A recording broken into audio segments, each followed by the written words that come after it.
and welcome to the Money Marketing Podcast. I'm Lois Vallely, Chief Reporter, and in today's episode we're going to be talking all about financial wellbeing. Now this is a topic that we at Money Marketing are passionate about and are wanting to focus on more. So at the end of May I attended the Initiative for Financial Wellbeing's annual conference in Bristol. And for this episode of the podcast I am delighted to be joined all the way from Australia by one of the keynote speakers at that event. Alison Gray, who is a financial wellbeing speaker, trainer and money coach. And she's also co-founder of Wellthy, which is a business which helps companies deliver workplace financial education and wellness programs. So Alison, could you maybe start off by telling our listeners a bit about you, why financial wellbeing is so important to you, and also I think it would be helpful to sort of define what you mean by financial wellbeing. Yes, thanks. It's an absolute pleasure to join you as well, and I was delighted to be a keynote speaker at the recent conference. I got into financial wellbeing and workplace education when I met my co-founder, who was a financial advisor, and she was really keen to educate her clients and to look at how we could do some improvement in terms of financial literacy and their capability around money. And it was something that really resonated with me. But as I went on, I really got interested in working with employees because that was my background, was corporate. So I sort of looked at how could we actually bring the money conversation and particularly financial wellbeing into that space. One of the things I often get asked is how do you define financial wellbeing, and particularly how is it different from wealth creation? So when I talk about financial wellbeing, if I need to put it in one phrase, I say financial peace of mind. It's a lot more contextual than that, a lot deeper, but that's a kind of a snapshot answer because it helps us understand that financial wellbeing is around how we think and feel around money.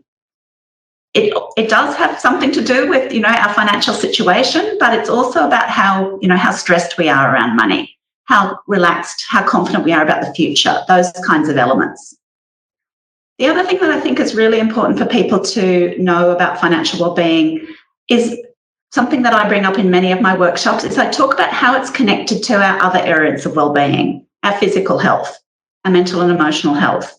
Money is a big cause of stress, and I'm sure we'll get into some of those conversations, but it is that aspect of seeing it holistically and seeing financial wellbeing as one component that interrelates with all these other areas of our wellness. So yeah, that's how I see it, and that's what I'm really passionate about, helping people understand how they can improve their financial wellbeing. Yeah, definitely, and I think that's a particularly sort of poignant thing at the moment, considering the last couple of years going through the COVID pandemic. How would you say that's sort of had an impact on people's financial stability and how they look at money? I think one of the things is that one element of financial wellbeing is how resilient people are, how well they can adapt to changing situations and bounce back. And one of the things I think the last few years has done for many people is it's taken away a lot of their resources. They could handle the first part, then the next thing came along and the next thing came along, and it gets to a point where many people are really struggling because they may have had a savings buffer, they may have had some different strategies in place, but the ongoing nature of this has really increased the level of stress for people. And now with cost of living increases, people, whatever their same situation were, they're needing to make that money work harder and go further. So yeah, it's been definitely tough, and I'm seeing that in some of my clients, certainly. Yeah, definitely. So what sort of role should financial advisors be playing in sort of helping their clients improve their outlook on their financial futures? One of the things that I spoke about in the conference is regardless of what kind of practice you have as a financial advisor or a money coach, is to think about working with your clients from that wellness perspective. And by that I mean is that financial advisors are actually quite aware that by doing their work, they often have good outcomes in terms of people feeling better about their financial situation, improving their relationships, their emotions around money. It can be supported and helped by the work of a financial advisor. But I think my message is to sort of become really intentional about that. Sort of say, how can I look at this person's wellbeing, what's going on for them, as I said, in that holistic sense, and see what role money is playing in that part in their life, and see, just open up those conversations about wellbeing. Yeah, definitely. It's an interesting one, sort of the extent to which money plays a role and the extent to which the client's minds or the person's mindset sort of plays a role in financial wellbeing, I suppose. What would you say the balance often is? Like, how much is it just perception? Is sort of financial stress bigger on a client because they consider it a bigger deal, or how much is the client's mindset important in financial wellbeing? I think it's very important in the sense of our mindset is important in all of our health, because we can look at, it's just, I often use the analogy of physical health, and when we can think about our physical health, and obviously we can pay attention to the things that are going well and the things that are good about our physical health and what positive changes we want to make, or we can focus on the difficulties and things like that. And I think certainly mindset can play a role in terms of financial wellbeing with a client, how they perceive their money, as you say, how they focus on, how they use it. But I also think sometimes people are just not aware. Like, humans are not that good about deciding on what will make them happy. We actually, make spending choices and then we regret it later, those sorts of things. I think sometimes it's about sort of encouraging people to just pay a bit of attention, reflect on what's important to them, what their values are, how they want to use their money in their life.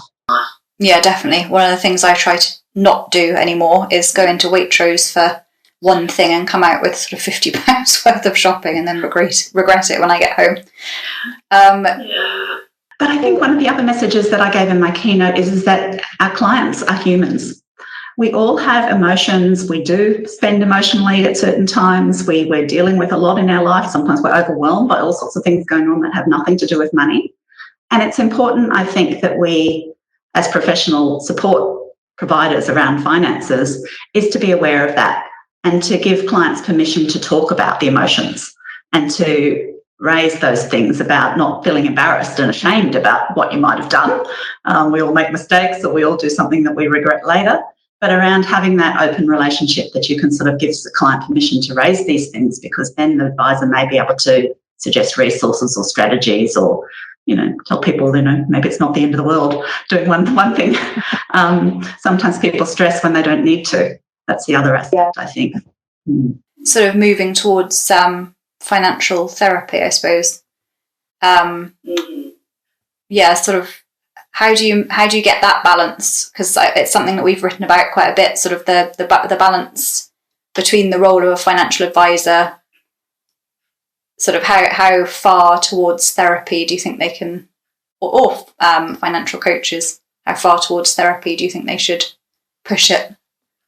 Yeah, I think, a financial advisor and a financial coach are not therapists. I mean, we're not trained to deal with people's, difficult situations around that. But I think that there are sometimes being a listening ear and working out whether that's all someone needs in terms of to get clarity about how they want to move forward, or do they actually need deeper support than that, in which case referring them off to someone who's more professional, a psychologist or a therapist, etc. So I think it's not about saying, well, I'm going to take on that role of a therapist, but it's around saying sometimes I believe people need to acknowledge their own values and emotions. And, again, this is not a surprise to many financial advisors, but in order to get clarity around what a client wants, sometimes you can say, okay, tell me what your goals are. And some people are very clear on that. Other people, it's a process that they need to work through. And I think acknowledging that and that's okay, that's about financial wellbeing, acknowledging, that it is about how we think and feel around money. It's not purely rational. And I think that's, again, what I encourage people to be aware of and to think about. Yeah, definitely. I think another thing that you're quite passionate about is financial education. So how much of a role does that have in improving people's financial wellbeing? I think a huge area. I think one of the things that, we all don't know what we don't know. And some people, I think can seek professional advice, and they get along the process, they become more aware and understanding of their financial situation. But I think that there are a lot of people who, had to teach themselves around money. Most of us, we don't learn a lot in school. We don't necessarily learn from our family, and therefore it depends on our life experiences and what we're learning. And I think sometimes, it is around having that good understanding of some things around money so that we can feel in control, that we can feel, and that's another key element of financial wellbeing, is to feel in control of your money. That's quite hard to do if you actually don't understand your options, if you're not aware of what's out there and what you can and can't can't do what's relevant to your situation. So yeah, I am very passionate about financial education and, as I said, reaching people through workplace.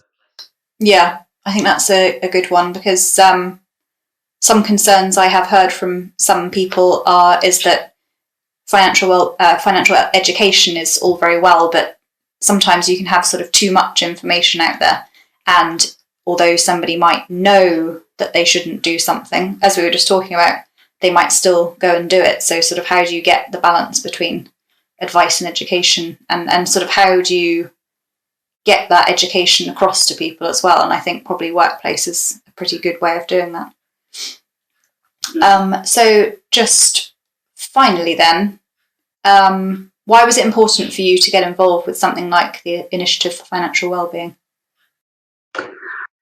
I love the fact that they are focusing on, raising more awareness of financial wellbeing, looking at all the different aspects of it, how it interrelates with the other aspects of financial services. And for me, it is a global conversation that I think is starting to happen. I think that there is more development focusing on, that financial wellness aspect, and particularly in the last few years, getting more emphasis in terms of the role money plays in our overall health and wellness and happiness.